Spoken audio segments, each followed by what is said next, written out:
Pyramids. The ancient Maya built thousands of these amazing structures all over Central America. We know that pyramids were the center of Maya life, but what we don't know is why. To find out, we're going to visit one of the greatest Maya pyramids ever built and learn about the extraordinary man who created it, King Pakal the Great.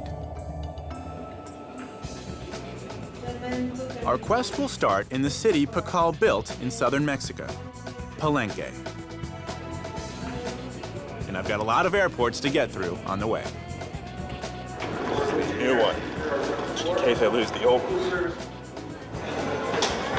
How many bags does he fit on a trolley in Mexico? What? Coming through. 4 people, 4 flights, 17 bags. I'm excited. I want to see every room. I want to see the Tomb of Inscriptions. I want to see all the palaces at Palenque. I have some questions I definitely like to get answers to. But to be 10 miles away, it's like this is a journey of a lifetime. Tomorrow morning, I'm finally going to explore the place I've been waiting to get to all these years, Palenque.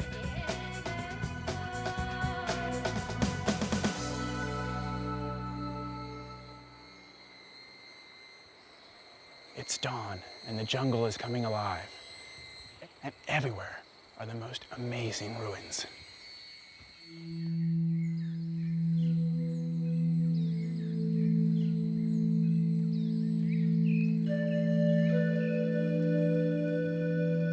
"1,400 years ago, the city's most famous ruler, Pakal the Great, built the most beautiful temples the Mayan world has ever seen." From 632 to 683 AD, while Europe was still in the Dark Ages, the Maya world was flourishing, and Pakal was creating this great city.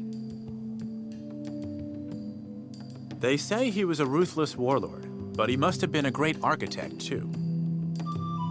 Even in ruins, his city is incredibly impressive.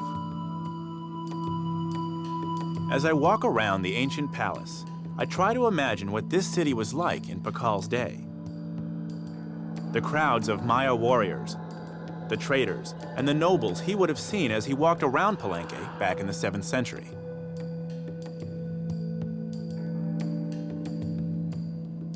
Pakal planned the entire city, but he saved his greatest creation for last. The astonishing pyramid built to commemorate his own death, the Temple of the Inscriptions. It's the biggest tomb created for a single man anywhere in the ancient Americas. I've come here to meet Mexican archaeologist Alfonso Morales, who's a well-known expert on Pakal. Alfonso? Hi, I'm Josh. Pleasure. Mucho gusto. As we climb the 69 steps of Pakal's tomb, Alfonso explains to me that when Pakal built this pyramid, he believed he was building a sacred mountain.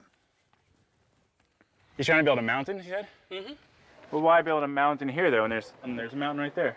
I think he wanted to create his own cave to put his tomb inside. His own cave. The caves are normally a place where you go to the underworld, when you can talk to the gods, and the place where you start your trip to the other world. So there's a cave inside here? Yes, to understand it, we need to go inside and take a look at the tomb. An artificial mountain with a cave in it, an entry to the underworld. Were these somehow the keys to Pakal's pyramid? Oh, wow. Fortunately, there are hieroglyphs that tell Pakal's story. And when archaeologists finally broke the Maya code, they read of a strange underworld journey that Pakal's spirit would take after his death. It started from a cave in a mountain. And this is it? Yes, this is the most sacred place at Palenque. The entrance to the underworld. So we'll go down to Pakal's tomb. Lead the way.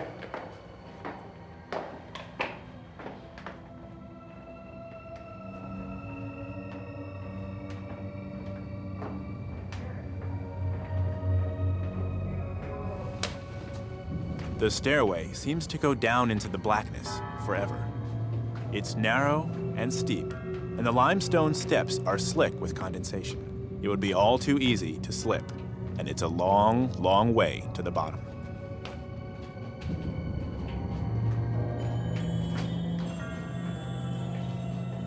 It really feels like I'm going down into the underworld. And Alfonso tells me the Maya were obsessed with the underworld. It was their gateway to immortality. Pakal believed that after he died, he'd journey for 2.5 years, meeting the gods and demons of creation along the way.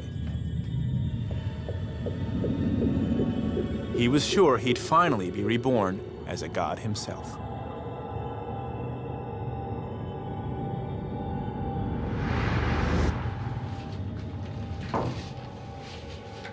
Finally, we get to the bottom of the stairway and find the tomb.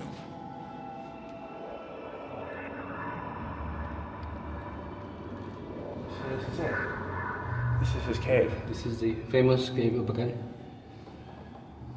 And there's the sarcophagus. Amazing. And from here, he made his journey into the underworld. Right, this is the entrance, or the exit to the other world. Depending how you look at it. Yeah. And his body is here. His soul or his spirit is already gone to the other side of the cave. 2.5 years after he was placed here. It's beautiful. Cave of Pakal. In the mountain of Pakal. Exactly. On the sarcophagus lid is a great carving of Pakal frozen in the moment of his death, falling into the cave of the underworld as he starts his journey.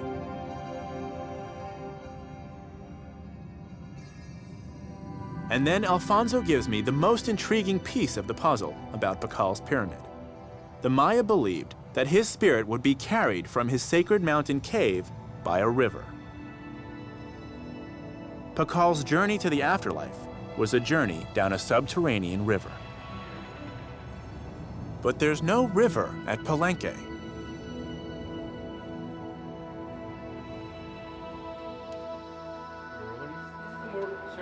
Alfonso tells me this was a river in the spirit world, but that it was modeled on a real underground river elsewhere. In the cave, a place where the water comes out. This here I means knew cave. where I had to go next. The Yucatan contains the world's largest system of natural wells and underground rivers. There are over 1,000 wells and hundreds of miles of water-filled tunnels running beneath the limestone surface of the peninsula. They're called cenotes, and there's nothing like them anywhere else on the planet. I've got a hunch that Pakal's concept of the underworld might have been modeled on these real subterranean rivers. I'm not going to pass up the chance to explore these cenotes for myself, so I've teamed up with famous cenote diver Pablo Diaz, who's going to be my guide.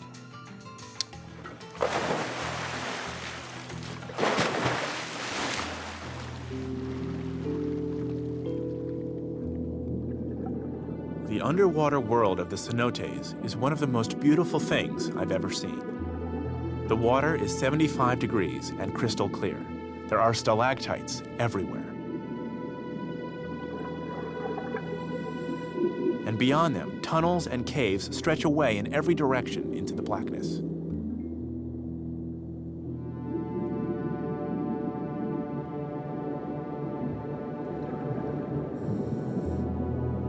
Only about 1/3 of the huge cenote system has ever been explored. That's because it's so dangerous. Many experienced divers have drowned in these flooded tunnels. Since I don't want to be one of them, Pablo and I swim back towards the cenote entrance by a different route.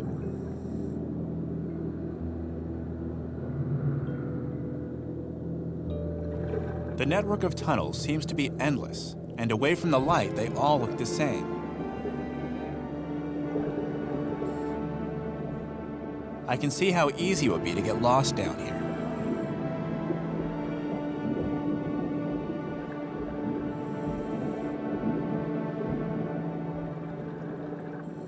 The experience of the cenotes is eerie and awe-inspiring.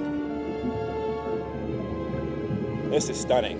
The second you dive in, you're transported to another world. Clearly, the Maya did not have scuba gear. But even if one just held their breath and dove into the cenotes and saw these caverns and the caves behind them and the tubes that interconnect them, there's something there. There's a sense of being transported to another place. To investigate Maya beliefs about the cenotes further, I've come to the Maya city of Chichen Itza in the Yucatan. Chichen Itza flourished between the 8th and 12th centuries. It sits squarely on top of the cenote system, and I've heard it was an important ritual center.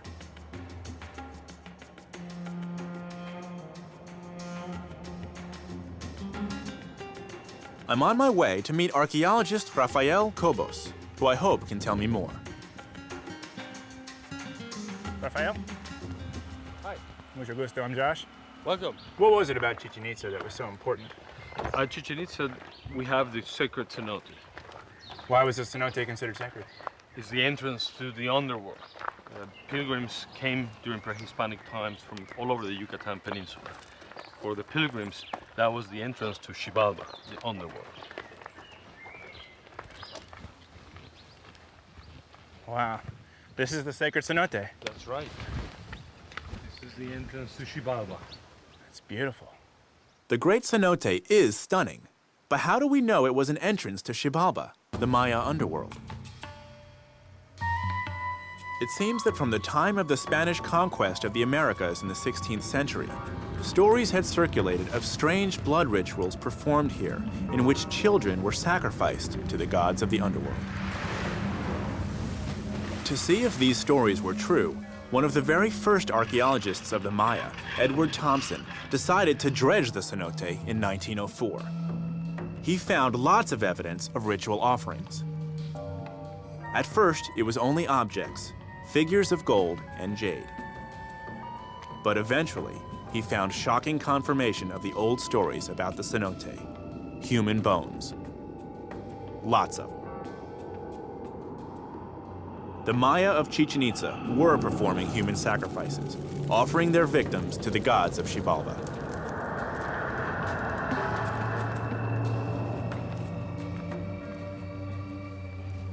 So the priests would actually throw bodies into the cenote? That's right. Where? Where would they do it? From that temple, located on the southern edge,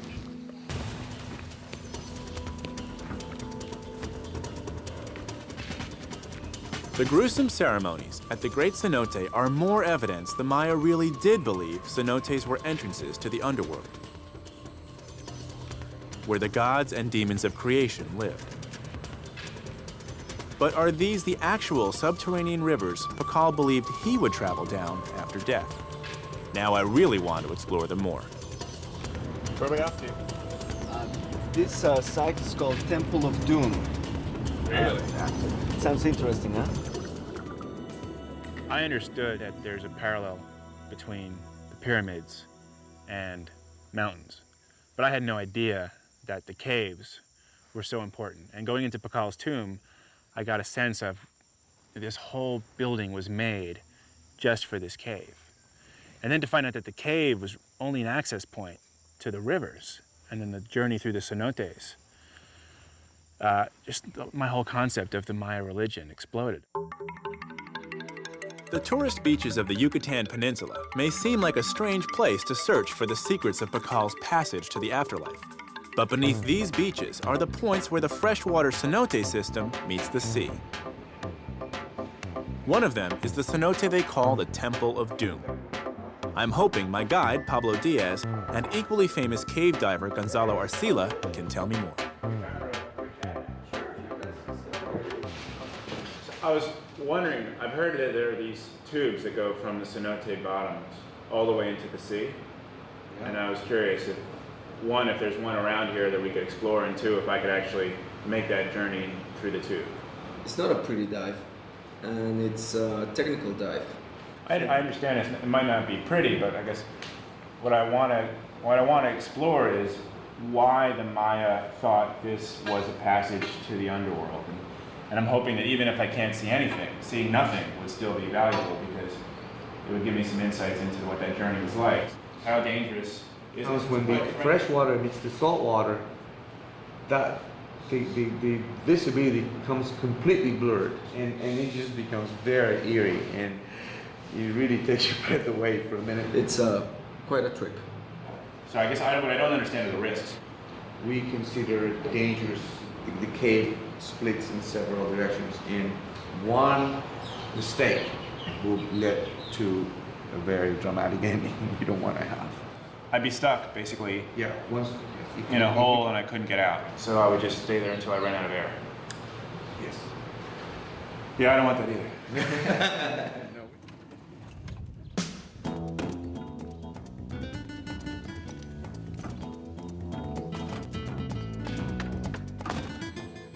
I've got a hunch that the passage from freshwater to saltwater may be the key to the Maya underworld. I'm determined to experience it, but first I need specialized training from Pablo. Learning to cave dive is all about learning to maneuver underwater in the dark. I put on a mask blacked out with tape. Pablo spins me around to disorient me.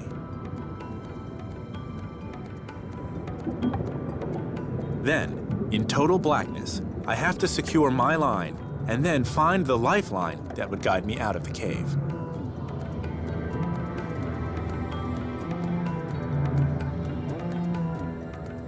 Without being able to see, it's a real challenge. On a lot of dives, finding that line would be the difference between life and death.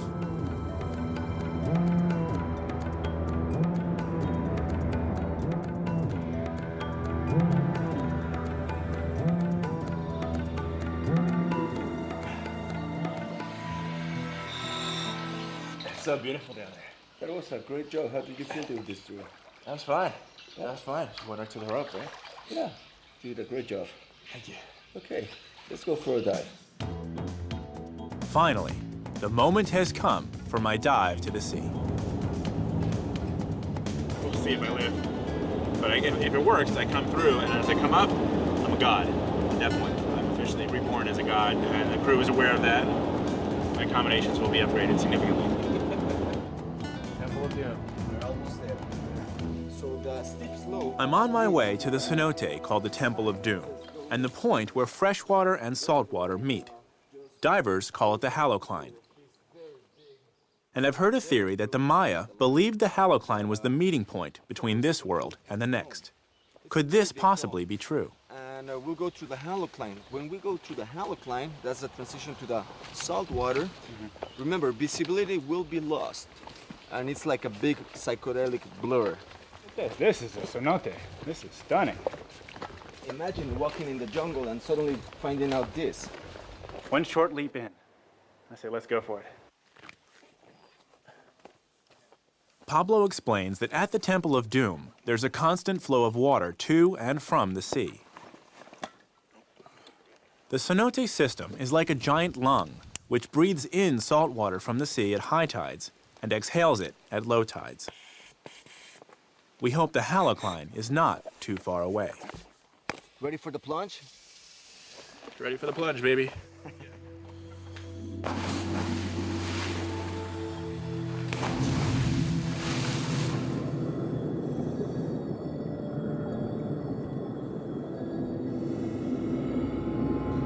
Below the surface, tunnels extend for miles. We swim into the darkness.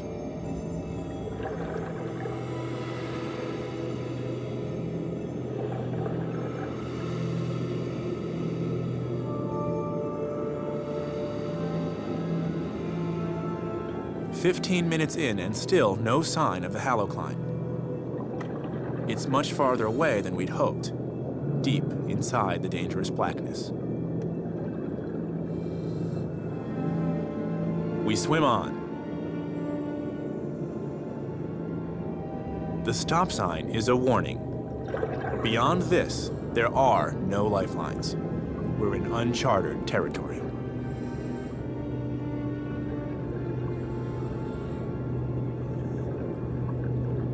We're heading into the Maya underworld of the dead.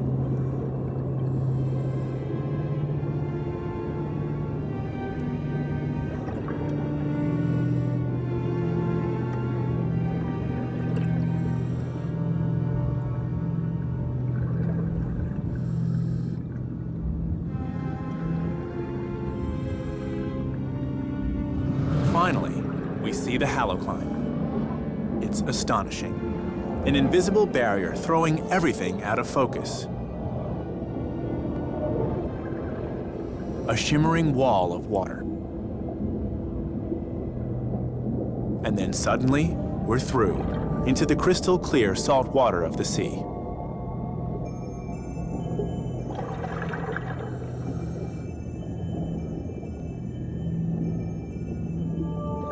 Could the Maya possibly have experienced this phenomenon? Perhaps some sacrificial victim survived to tell the tale. We'll never know, but it's an intriguing possibility. The halocline is the perfect image of the meeting of two worlds.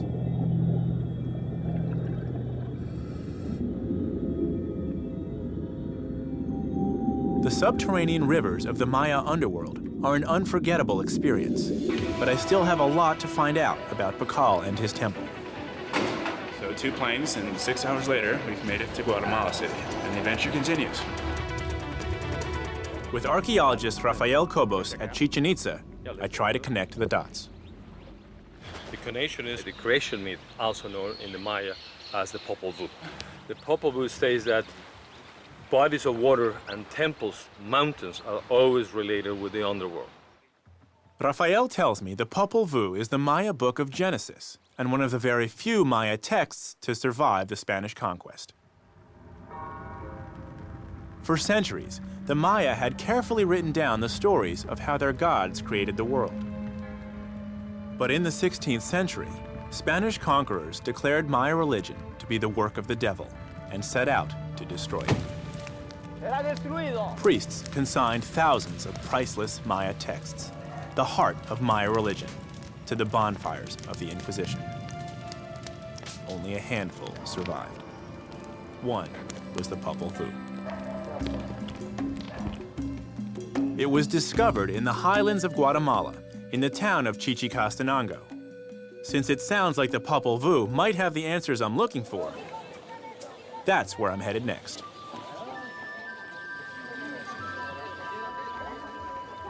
In Chichen Itza, I learned that a lot of the answers to my questions about the Maya pyramids might be found in a mysterious Mayan document called the Popol Vuh. That's why I've come to Chichicastenango in the highlands of Guatemala. This is where they found the Popol Vuh and where I can uncover some of its secrets. Chichicastenango is the heart of the living Maya world and the heart of the living Maya religion.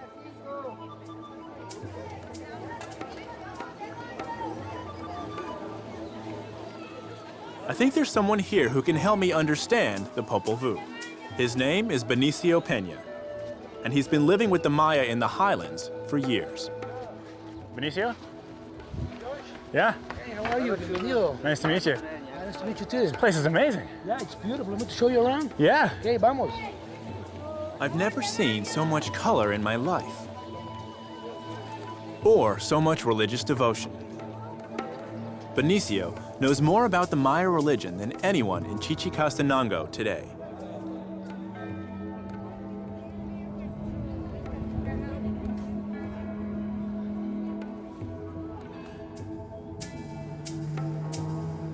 Inside the church, signs of Maya worship and offerings are everywhere. We have corn, we have avocados, we have prunes and incense. This is the church where they found the Popol Vuh? Yeah, actually it was hidden right behind the main altar. That's where they found it. Really? That was at the beginning of the 18th century in 1701. It seems we owe its survival to a Maya priest who was determined to preserve this priceless Maya knowledge for future generations. Taught to read and write by missionaries, he secretly wrote the story down. He hid it behind this altar, where it stayed for 150 Why years. was it placed behind the altar? Well, because there was a lot of people it was hidden away from the conquistadores. Really? Because the conquistadores did destroy. Its discovery opened a window into the heart of Maya belief, which today has been blended with Christianity to create a unique religion.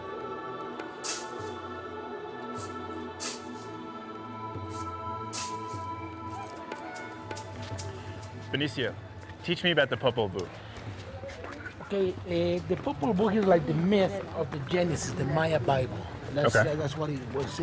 It's about the origins, the beginning of time, and the creation of mankind. Is there anything in the Popol Vuh that relates the Mayan beliefs of the underworld with caves and rivers? Oh yeah. Benicio tells me the Popol Vuh is the story of the gods who created the world. Two of them, the hero twins, descend into the underworld and discover the secrets of eternal life.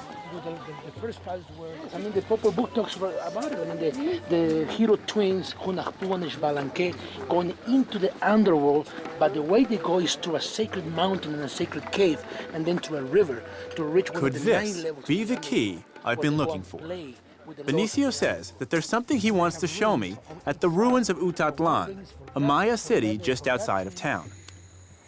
Benicio, this place is beautiful, but how does it relate to the sacred caves that we're talking about? The Mayans still use it today to perform ceremonies, and they've been tunneling right under this temple to make ceremonies. So they're actually digging under this site and Right praying? under this, yes. Is that something I could see? Yeah, let's go and see. I'll show you. Lead the way. It seems that for centuries, the Maya have been digging an artificial cave beneath the city's ruins. It's a sacred site where they conduct ceremonies all the time. There's one in progress when we arrive. A shaman friend of Benicio's is starting a ceremony just outside the mouth of the cave. He's asking for the blessing of the Maya gods. He starts the ceremony here? Yes, he begins here before he can go inside. He has to ask permission to the guardian spirit of the tunnel, so he can go in and do a ceremony inside. Does he do the same ceremony inside? It's different because basically inside they just offer incense and candles.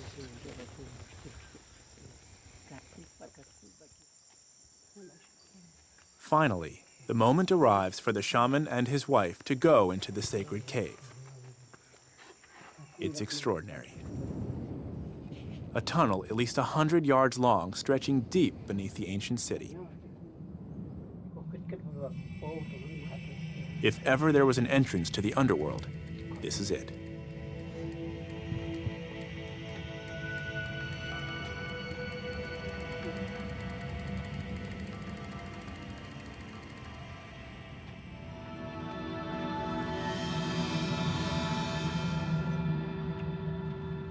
In silence, we follow them in.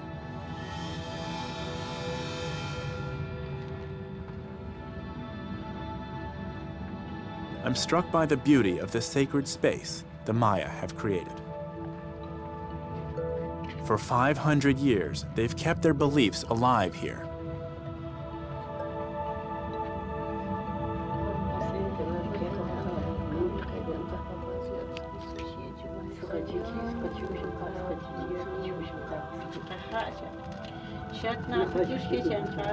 It occurs to me, they've recreated the cave of the Popol Vuh, the cave where the world was born, and they're still worshiping in it today.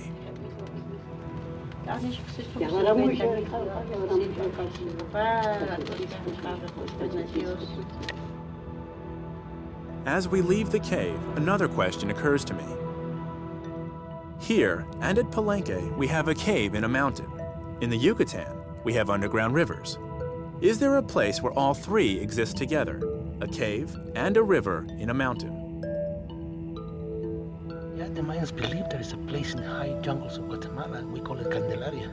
It's a real place. Yeah. Really? You've got to take me there. Okay, let's go.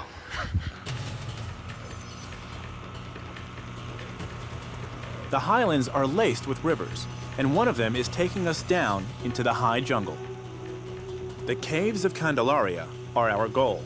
But first, we're going to visit the Maya ruins of Canquen, the only Maya city with no pyramid. Paradoxically, it may hold the key to all Maya pyramids.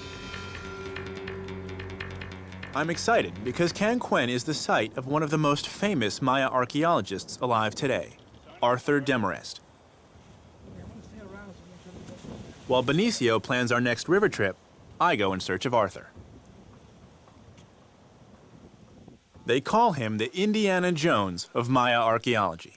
I'm told Arthur has uncovered entire Maya cities, faced down tomb robbers, and received countless death threats, many at gunpoint. Yeah, you must be Josh. Yeah, hi. Nice to meet you. I gotta get the photos. I'm supposed to look like him. Every time they come, they're disappointed. I'm sorry. I do what I can. Arthur is eccentric, brilliant, and he talks nonstop. And they're gonna start making all my colleagues do it, and my colleagues are gonna hate me. But this is. But he probably knows more about pyramids and Maya kings than anybody alive. Because I'm gonna forget. And as I walk around the city with Arthur, I'm struck by something.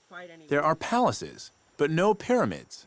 Canquen was a spiritual power center, but there are no temples or pyramids. Why?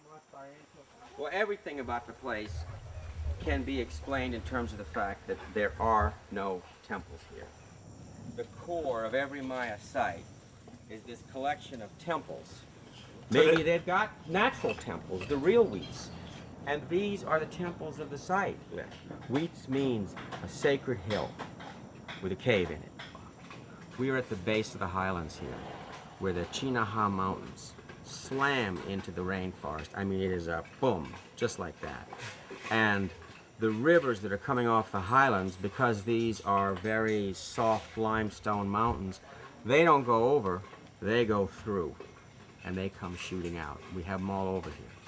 So this site doesn't need temples. They got the real thing. So you're saying that the people of Canquen didn't need to build temples because they already had them here? Yes, they had them. And they're much better. The ones that God makes are much better. I mean, these things are awesome. So that explains everything about this site. Okay. Because the temples here, they're caves, and you go explore them, you find the stuff from Canquen, the offerings, you find that's where they're doing their religion. Was there any reason for these caves to be considered a path to the underworld? Yes. Here? That's important here as well. Oh no, that it comes from here. There are 39 kilometers of caves. There are 9 places, 9, like the 9 levels of the underworld, where the river comes out of the Wheats, out of the mountain, and comes out and then goes back in. So not just in terms of local religion, but in terms of the kings in the north, they knew too. These guys got the real Wheats, So this and was they would come. This was a spiritual power center. Oh yeah, there's more ceramics from Palenque here than any other place except Palenque. And do you know how far away Palenque is? It's a long way. Yeah, in the Maya world, that's China. This is the So people were coming here from all over the Maya world, including Palenque, to worship. It's even possible that Pakal was one of them. This is final confirmation that I'm on the right track. Candelaria seems to be the spiritual birthplace of the whole Maya world, and it's not far off.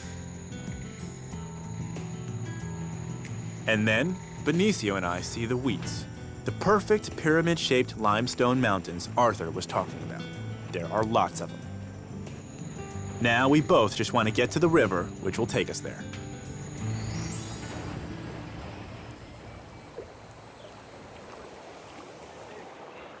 As soon as we're in our kayaks, we discover another of the amazing features of this landscape Arthur told us about. The whole river gushes out of one hole in the rock. It's astonishing.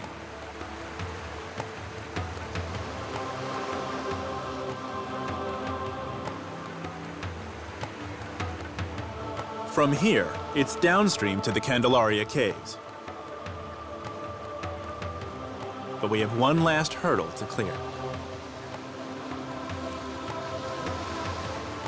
The water may look gentle now, but between us and the caves are deadly rapids.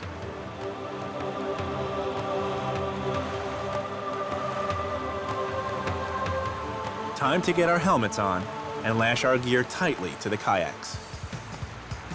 My trip to the Maya underworld is about to get very interesting.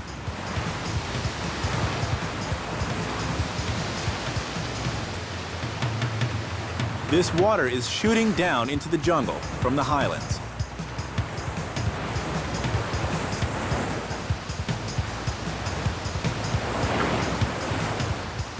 As the water roars around the huge boulders and bends in the river, it creates treacherous whirlpools.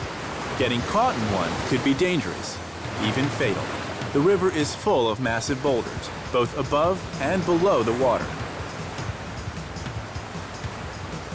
That's me clinging to my kayak after flipping over. Luckily, I'm able to climb back in and continue.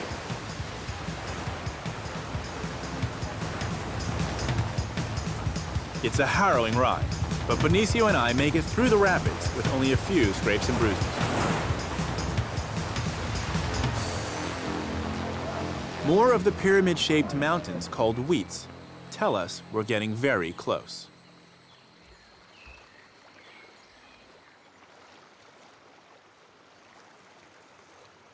On our final approach to the caves, the water calms down. I'm about to see the place I've been searching for all this time. So the cave that Benicio has been taking me to is just around the corner here. And I'm excited because it's been a long journey through both the Yucatan and Guatemala. And I just want to get there and see what it looks like.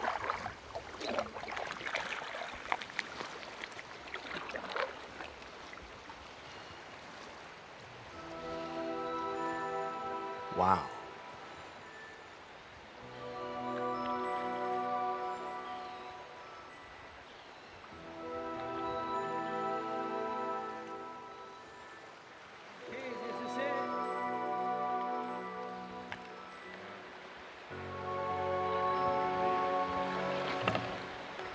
This is amazing. The cave is even more spectacular than I imagined. It's all here, the cave and the river in the heart of the mountain.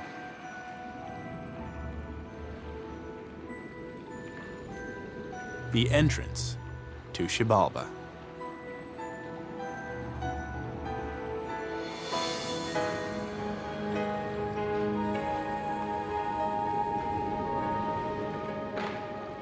This is the river Pakal thought his soul would travel down when he died, leading him towards the Maya afterlife and his rebirth as a god.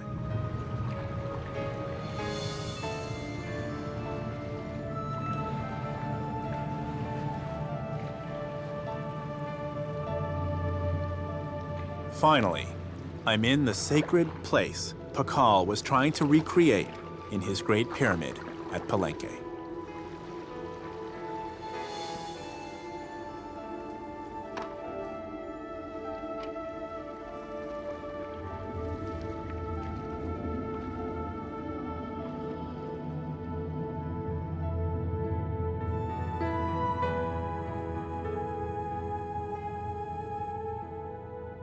My quest to discover why Pakal built his pyramid has come full circle. It all started right here at Palenque. Now I really understand why Pakal's tomb, in fact every Maya pyramid, is a mountain with a cave and a river inside it. No wonder the ancient Maya were the greatest pyramid builders in the world. For every one pyramid the Egyptians built, the Maya built 10. Every Maya town and city had its pyramid, and every one of them was designed to bring people close to the mountain, the cave, and the river where the world was born.